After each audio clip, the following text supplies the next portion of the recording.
জনাব তারেক রহমান, আপনাকে আমাদের অনুষ্ঠানে স্বাগত জানাই। আপনি আমাদের শুভেচ্ছা এবং কৃতজ্ঞতা জানবেন।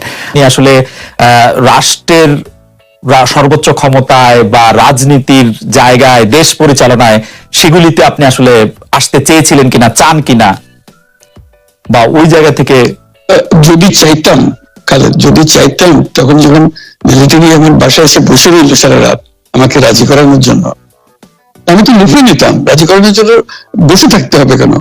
আমি যদি ক্ষমতায় চাইতাম, বলি আজ চলেন চলেন, কি করতে, কি কোন জামাটা পড়তে হবে দেখিয়ে দেন, এখনই যাচ্ছি। আমি তো সেটা করিনি। তাদের সাথে তর্ক করেছি, সারা রাত ধরে তর্ক করেছে যে না ভাই, আমাকে দিয়েন না, আমি এই কাজের উপযুক্ত না, আপনারা অন্য লক্ষ্য যান। তারা আমার উপরে মন ঠিক করে ফেলেছে আমাকে দিতে হবে। আমি বারে বারে বলতেছি তাদেরকে, তারা নিরাশ হয়ে ফিরে গেল, বললো যে সকালবেলা আবার আসবো, সকালবেলায় আসলে তখন আপনি আমাদেরকে বলেন যে রাজি আছেন। আমি বলছি না, সকালবেলা আসলে একই কথা পাবেন, কারণ আমি তো এটা এমন কিছু না যে মনের মধ্যে সন্দেহ রেখে, দ্বন্দ্ব রেখে আপনাদেরকে বলছি, অত্যন্ত পরিষ্কার ভাবে আপনাদের কাছে বলছি। ঠিক আছে, তা না হলে তো আমি সঙ্গে সঙ্গে রাজি হয়ে যেতাম। কে ছাড়ে যে আপনাকে দেশের পুরো সরকারের প্রধান হওয়ার জন্য আহ্বান জানাচ্ছে? বাংলাদেশে এরকম কয়জন মানুষ আছে বলে যে আমি এই দায়িত্ব গ্রহণ করবো না? আমি তো করলাম সেটা। এখন আমার নামে বলা হচ্ছে 10 বছর চেয়ে, তবে বছর নিয়ে প্রশ্ন উঠে না। প্রশ্ন যে আগামীকাল সকালবেলা আপনি শপথ গ্রহণ করবেন, এই কথা আমি করবো না। এরপরে তো কয় বছর, কয় কাণ্ড, আমি 10 বছর দিয়ে কি করবোটা কি? আমি 10 বছর দিয়ে আমি তো বলছি আমি এই কাজের জন্য নই। দেশে আমার দেশ পরিচালনা করা আমার দায়িত্ব না, আমার কাজ না। আমি জানি না এটা কিভাবে করতে হয়, আমি যেটা জানি সেটা করি। আপনার মেয়ে মনিকা ইউনুস সম্প্রতি একটি সাক্ষাৎকার দিয়েছেন CNN-এ। সেখানে আমি তাকে একটু যদি অনুবাদ করি তাহলে সেরকম পড়তে পারবো, যে আমি তাকে উদ্ধৃত করছি যে কোনো এক সময় প্রধানমন্ত্রী শেখ হাসিনা ও ডক্টর ইউনুস একসঙ্গে কাজ করেছেন। আমি আশা করি সেই সময়টা আবার ফিরে আসুক, শুধু গ্রামীণ কিংবা সংশ্লিষ্ট সব প্রতিষ্ঠানগুলোর ভালোর জন্যই নয়। যদি তারা আবারও একসঙ্গে কাজ করেন তাহলে সেটা চমৎকার হবে।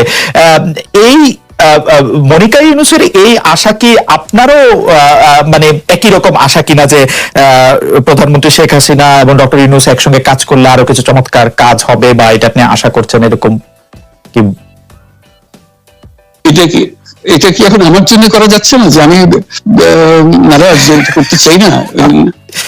তুমি ভাবখানা এমন করছো যে আমি আপত্তি করছি, আমি কাজ করতে চাই না।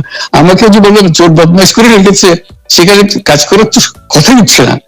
আমার নাম উঠলে ওনার রাগ উঠে যায়। আমাকে সুৎখোর না বললে ওনার মন তৃপ্ত হয় না। আমাকে চুবিয়ে না ডুবালে, আমাকে চুবিয়ে না ডুবালে ওনার মনে শান্তি আসে না। ঠিক আছে, আমি কি করে বলবো? ওনাকে বলতে তো হবে, ওনাকে যদি কিছু বলতে হয়। পদ্মা নদীর কথাটা যখন উঠলোই, পদ্মা ব্রিজ সম্পর্কে যে কথাটা সরকারের উচ্চ মহল থেকে এটা বলা হয় যে আপনি আপনার ক্ষমতা ব্যবহার করে বা আপনার পরিচিতি ব্যবহার করে বা আপনার যে একটা সাংঘাতিক রকমের গ্রহণযোগ্যতা সারা দুনিয়াতে আছে, যেটি আসলে ওয়ার্ল্ড ব্যাংক সহ অন্য জায়গায় আছে, সেটি দিয়ে আসলে আপনি পদ্মা সেতুটা বাংলাদেশ যাতে ঋণ না পায় সেটির জন্য আপনি চেষ্টা করেছেন। এই ব্যাপারটা নিয়ে কি আপনি একটু কিছু বলবেন, যে এটা আপনার বিরুদ্ধে একটা অভিযোগ? কি বলবো, এটা বলো, এটা হাস্যকর একটা কথা মুখ থেকে বলে ফেললো চোর ডাকাতের মতো, এটাও আরেকটা বলে ফেললো, এটাই সত্য হয়ে গেল। আমরা যে বারে বারে বিবৃতি দিলাম তখন এটা প্রশ্ন উঠে না। আমরা বাংলাদেশের নাগরিক হিসেবে আমরা গৌরবান্বিত যে পদ্মা সেতুর উপরে আমরা একটা সেতু বানাতে পারবো, এটার জন্য আমরা সবাই চাই। কাজে এটা তো বিরোধিতা করার তো প্রশ্ন উঠে না। কেন বিরোধিতা করবো? দেশে যে একটা বড় রকমের ঘটনা ঘটতে যাচ্ছে সেটা তো আমরা সবাই সমর্থন করেছি।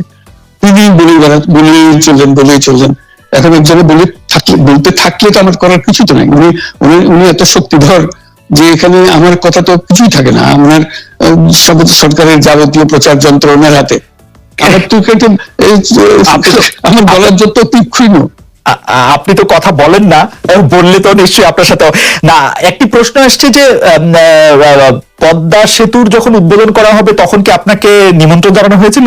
মানে রাষ্ট্রের পক্ষ থেকে এরকম বলা হয়েছিল যে আপনাকে নিমন্ত্রণ জানানো হবে, বা আপনি মনে আছে কিনা?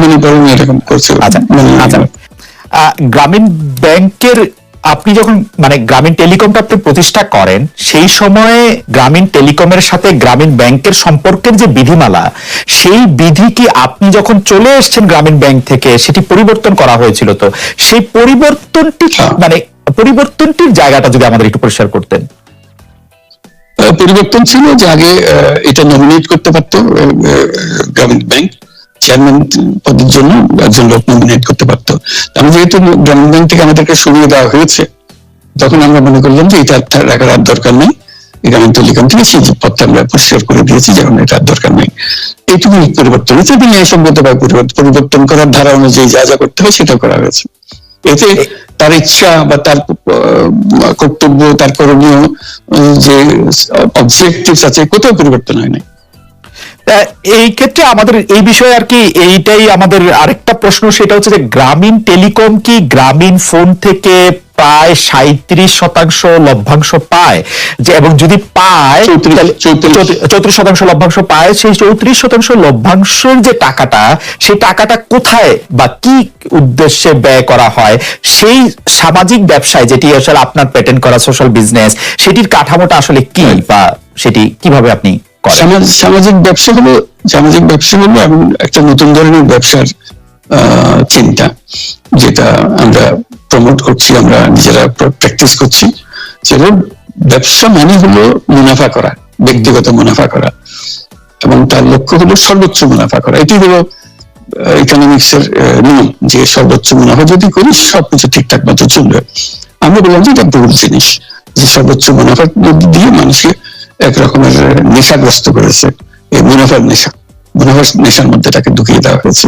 এই মানুষকে এই মুনাফার নেশাগ্রস্ত মানুষ হিসেবে এটা আমরা কল্পনা করতে পারি না। আমরা বলছি যে এটা মুনাফা সে করবে, সর্বোচ্চ মুনাফা করবে, কিন্তু অন্য ধরনের ব্যবসা আছে। ব্যবসা এখন শুধু এক প্রকারের ব্যবসা আছে, যে ব্যবসাতে শুধু মুনাফা সর্বোচ্চ করবে, এটাই নির্দিষ্ট নিয়ম।